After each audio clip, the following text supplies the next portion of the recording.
I never should have stopped at this motel. It's the kind of place that gives you the creeps as soon as you pull into the parking lot. The neon sign flickers ominously, casting eerie shadows on the cracked pavement below. But I was tired, and it was late, and the next town was still miles away, so I reluctantly parked my car and headed inside to check in. The lobby was deserted, except for a lone figure behind the front desk. He was an elderly man, with thinning hair and a tired, haunted look in his eyes. He didn't say much as he handed me the key to my room and took my payment. I tried to make small talk, but he just nodded and mumbled something about the weather. I made my way down the dimly lit hallway to my room, feeling a growing sense of unease with each step. The corridor seemed to stretch on forever, the doors on either side like gaping mouths waiting to swallow me whole. Finally, I reached room 13 and inserted the key into the lock. The room was musty and dimly lit, with faded wallpaper peeling off the walls. The bed looked lumpy and uncomfortable, and the whole place had a strange, oppressive atmosphere. But I was too tired to care.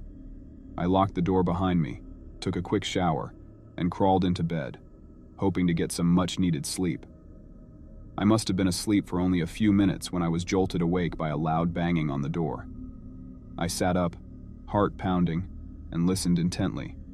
There it was again, a series of sharp raps that echoed through the room like gunshots. "Who's there?" I called out, my voice trembling. No answer. I hesitated, then slowly got out of bed and crept towards the door. I peered through the peephole, but saw nothing but darkness. The banging continued, growing louder and more insistent with each passing second. I took a deep breath, unlocked the door, and flung it open. There was no one there.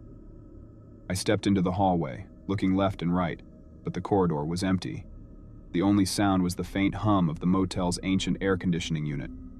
I felt a chill run down my spine as I realized that the banging was coming from the room next to mine, room 14.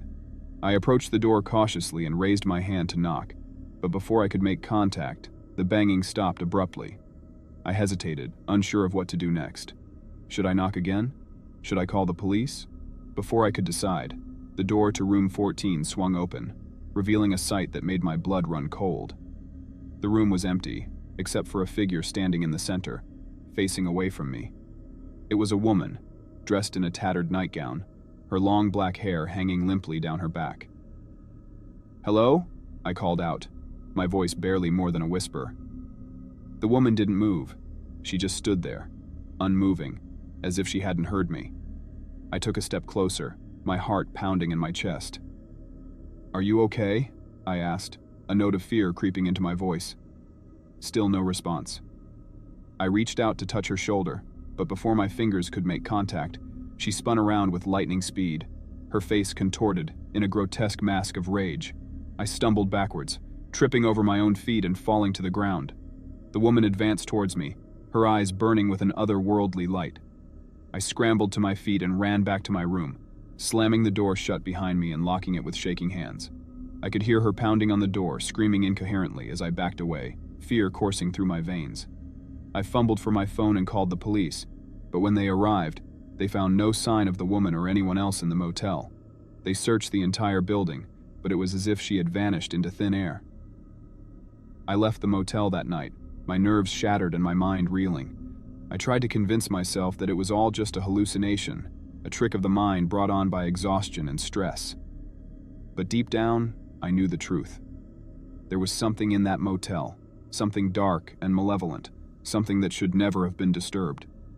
And I fear that it's still there, waiting for its next unsuspecting victim to arrive.